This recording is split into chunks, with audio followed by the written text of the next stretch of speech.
अल्लाहुम्मा सल्लि अला रसूलिहिल करीम अम्मा बाद। अस्सलामु अलैकुम वरहमतुल्लाहि वबरकातुहू। मोहतरम नाज़रीन व सामिईन, आज हम एक अमल ज़िक्र करेंगे जिन्नात से दोस्ती करने के मुताल्लिक, या यूँ कहूँ कि जिन्नात आपको दोस्त बनाने की कोशिश करेंगे।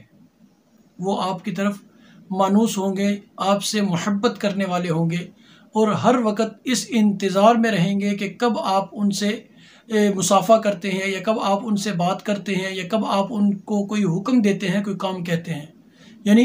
हर वक्त आपके पास होंगे और बहाने बहाने से, यानी आपको पता नहीं चलेगा, इंसानी सूरत के अंदर अक्सर वो आपके करीब रहेंगे और इस इंतज़ार में रहेंगे कि हज़रत या वो आमिल या मौलाना या कारी साहब कुछ हमें हुक्म दें, या हमारे लायक कोई खिदमत है वो ज़िक्र करें और हम उसको फ़ौरन से पहले पूरा कर दें। यानी ये अमल बहुत ही मुजर्रब है, बहुत ही खूबसूरत और बहुत ही ताकतवर अमल है कि इसमें, क्योंकि आप देखें कि आमिलीन हज़रात 41 दिन मेहनत करते हैं। मेहनत करने के बाद तब भी उनको दोस्ती नसीब नहीं होती। ये जहन में रखें, दोस्ती नसीब नहीं होती। सिर्फ इतना होता है कि जब जिन्नात हाजिर होते हैं, जिन्नात हाजिर होने के बाद और दोस्ती भी नहीं होती। ये भी जहन में रखें कि ताबे भी नहीं होते। यानी जैसे कहते हैं ना ग़ुलाम बनना, ताबे से मुराद गुलामी नहीं, ग़ुलाम नहीं बनते आपके। तो जितने भी जो आमिलीन होते हैं जैसा भी अमल करते हैं, हाँ एक चीज़ सिर्फ होती है कि जब जिन्नात आते हैं, अगर बिलफर्द अल्लाह ना करे कि कुफ्र या शिरकिया अमल करने वाला हो, तो उसके लिए शयातीन आएंगे, आकर उससे इस बात का अहद लेंगे, उससे मुआहिदा इस बात का होगा कि वो कहेंगे कि जी आपने कोई भी ऐसा काम नहीं करना जो शरन जायज़ हो। यानी जो शयातीन आएंगे, यानी जिसने अमल किया होगा कुरान और सुन्नत के ख़िलाफ़, यानी उसमें ना कुरानी आयात होंगी, ना अहादीस मुबारका की बताई गई दुआ होंगी, ना अल्लाह के नाम होंगे। यानी उस इबारत के अंदर कुफ्र या शिरक भरा होगा। और जो कुरानी अमल है, यानी जो सूरत का हो, आयत का हो, या अल्फाज का हो, कोई भी ऐसा अमल हो, तो जब इस अमल को करेंगे तब भी जिन्नात आएंगे, लेकिन वो मुसलमान होंगे। मुसलमान आकर उनकी भी यही शर्त होती है, ये जहन में रखें। ये ना कहे कि इंसान वो ग़ुलाम बन गए, बल्कि उनकी भी यही शर्त होती है कि आपने खिलाफ शरा काम ना खुद करना है, कोई गुनाह जानबूझकर नहीं करना, और ना ही खिलाफ शरा काम का हुक्म हमें देना है। यानी ख़ुद भी शरीयत पे चलना है और हमें भी शरीयत से हटने की, यानी खिलाफ शरीयत काम करने का हुक्म नहीं देना। और उस सूरत अगर देंगे आप या गुनाह कबीरा करेंगे, उस सूरत में फ़ौरन वो आपकी पकड़ करेंगे। अल्लाह के हाथ जो होगा वो होगा, लेकिन जिन्नात का एक ताल्लुक़ होगा, मुसलमान जिन्नात होंगे, वो भी आपकी फ़ौरन पकड़ करेंगे, आपको फ़ौरन तकलीफ़ पहुँचाएँगे। तो इसलिए ये अमल ऐसा नहीं है, ये अमल दोस्ती के लिए है कि जिन्नात इंसान के दोस्त बन जाएंगे। लेकिन वहाँ फ़र्क इनमें सिर्फ इतना है कि वो जो है वहाँ इंसान ख़ुद भी एक मुक़य्यद बन जाता है, यहाँ इंसान बिल्कुल आज़ाद है कि इंसान ना किसी चीज़ का परहेज़ होगा। गुनाह से बचना चाहिए, गुनाह से बचना यूँ समझ लें फ़र्ज़ है। मैं ये नहीं कहता कि इसका मतलब गुनाह करें, लेकिन अगर आप अल्लाह ना करे कोई किसी गुनाह में मुब्तला हो भी जाते हैं, अल्लाह माफ़ फरमाए, तो उस सूरत के अंदर जिन्नात में से कोई भी ऐसा नहीं होगा जो आपको किसी किस्म की हल्की सी भी तकलीफ़ पहुँचा सके। और अगर आप गुनाह नहीं करते, आप अमल नेक अमल करते हैं, कोशिश करते हैं कि आपसे गुनाह ना हो, तो वो हर वक्त कोशिश ये करेंगे कि ये इंसान किसी तरह हमारे साथ एक ताल्लुक़ बना ले, हमारा दोस्त बन जाए, हमारा साथी बन जाए, हमसे काम ले, हमें हुक्म दे, हम इसकी इत्तबा करें, हम इसकी ताबेदारी करें, हम इसके साथ मोहब्बत का इजहार करें। तो अमल बड़ा आसान है।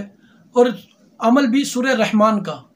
सूरह रहमान पे ही बात चल रही है, सूरह रहमान का अमल है। आपने करना क्या है कि हर रोज़ एक मरतबा सिर्फ सूरह रहमान को पढ़ना है। सिर्फ एक मरतबा सूरह रहमान पूरी जो है, एक मरतबा फ़जर की नमाज के बाद एक मरतबा पढ़ना है, और हर फ़र्ज़ नमाज के बाद उसी जगह बैठकर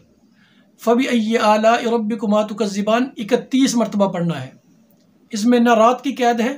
ना कोई अमल की जगह की कैद है, ना कोई हसार की कैद है, किसी किस्म की कोई कैद नहीं, ना कोई किसी किस्म का जलाली जमाली परहेज़ है। बाकी अमलियात में चिल्ले में परहेज़ होते हैं, लेकिन इसमें किसी किस्म का कोई भी परहेज़ नहीं है। सिर्फ आपने फ़जर की नमाज के बाद एक मरतबा सूरह रहमान पढ़नी है, और इसके अलावा बाकी जो 4 नमाजें हैं उनके बाद 31 मरतबा उसी जगह पे जहाँ यानी फ़र्ज़ों का सलाम फेरा, वहीं बैठकर आपने 31 मरतबा सूरह रहमान की इस आयत मुबारका जो है फ़बिअय्यि आलाइ रब्बिकुमा तुकज़्ज़िबान, इस आयत मुबारका को पढ़ना है।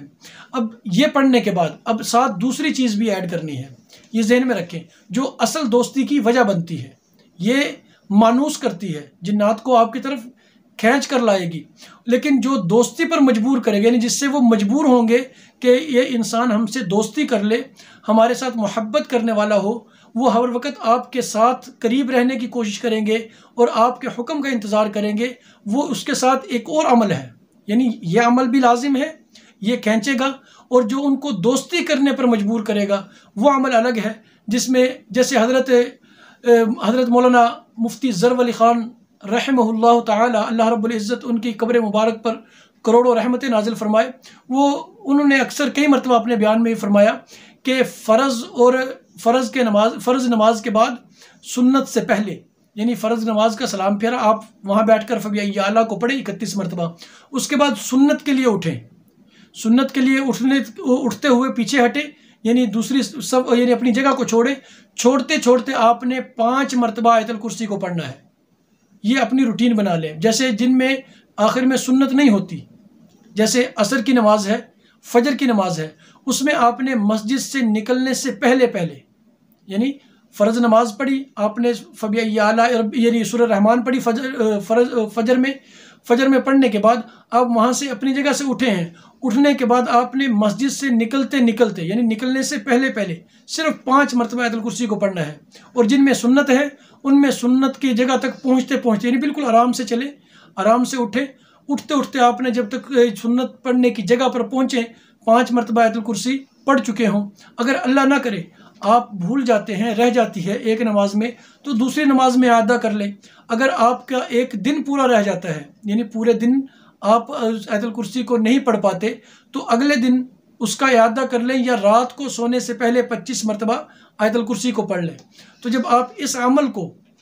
चंद दिन करेंगे, इस अमल की कैद नहीं है कि मैं दिन मुतय्यन नहीं कर सकता, वो आपके तकवे पे है। आप हो सकता है कि ये अमल आप जैसे ही शुरू करें, आप मुत्तकी हों, तो तीसरे दिन आप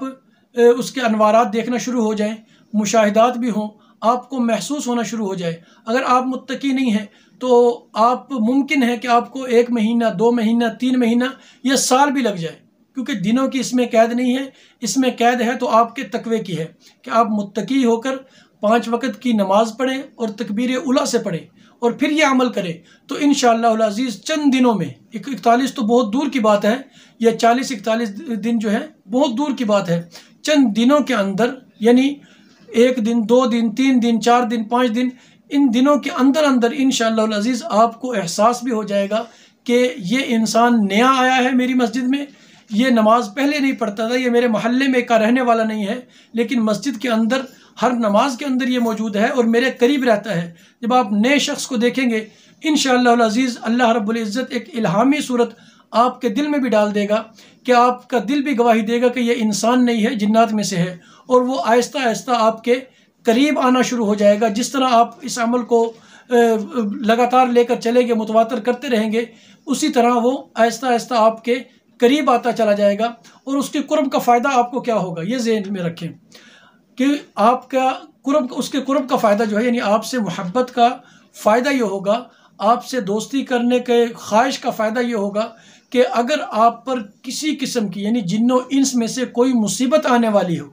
जो कुदरती हो वो बात अलग है, क्योंकि अल्लाह से बड़ी ताकत किसी की नहीं है। अगर अल्लाह चाहे तो कोई रोकने वाला नहीं है, यानी कोई अल्लाह ताला कोई आजमाइश डालना चाहे तो कोई रोकने वाला नहीं है। अल्लाह अपना रहम कर दे, कोई आजमाइश में मुब्तला करने वाला नहीं है। अगर कोई इंसान की तरफ से हो या जिन्नात में से किसी की तरफ से कोई ऐसी तकलीफ़ पहुँचने का कोई इरादा कर रहा हो, इंसान तकलीफ़ पहुँचाने का, जिन्नात में से कोई तकलीफ़ पहुँचाने का इरादा ही कर रहा हो, तो जैसे ही वो कोशिश करेगा, यानी इरादा करने के बाद जैसे ही वो कोशिश करेगा, पहले तो इंशाअल्लाह अल्लाह रब्बुल इज़्ज़त उसका इरादा ख़त्म फरमा देंगे। अगर वो कोशिश करेगा तो वो जो आपके दोस्ती के ख्वाहिशमंद होंगे, जो आपसे मोहब्बत करने वाले जिन्नात, आपके कुर्ब को